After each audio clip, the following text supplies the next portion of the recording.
Royal in a name often means that there is some royal association. We're at the Royal Cromer Golf Club. The Royal Association is with King Edward VII, who was a friend of the owner here.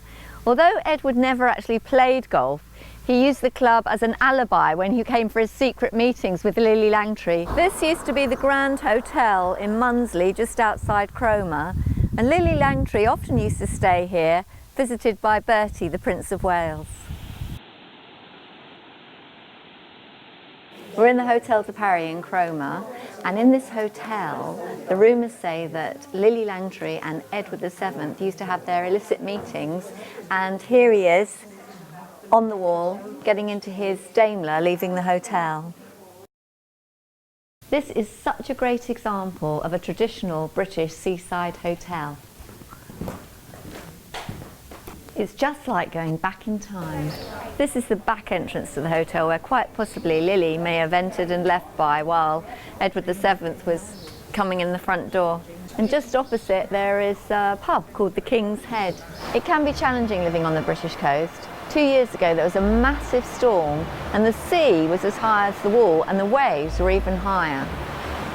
The current pier was built in 1902, but records of the pier in Cromer date back to 1391. Although then it was more of a jetty for boats and trade.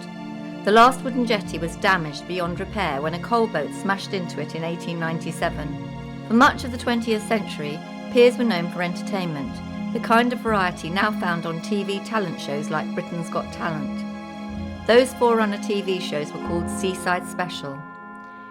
In this Cromer magazine, I found a picture of a very young Bradley Walsh doing an impression of a young Elton John. Maybe variety could come back if these lost empires were used for regional heats.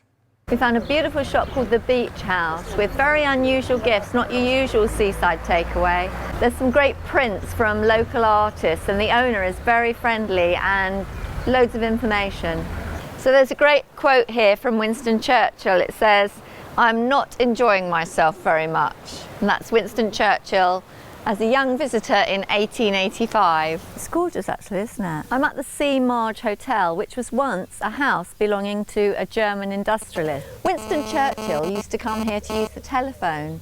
When war broke out, people accused this German industrialist of having the house built to spy on the submarines, and he was so disgusted that he went off to live in America.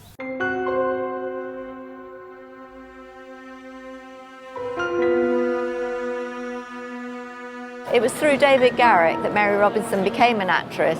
If she hadn't met David Garrick, she probably never would have come to the attention of George IV. King William IV lived there, who was of course the husband of Queen Adelaide and the lover of Dorothy Jordan. When Edward VII died, Queen Alexandra was on one side of the bed and Alice Keppel was on the other side of the bed.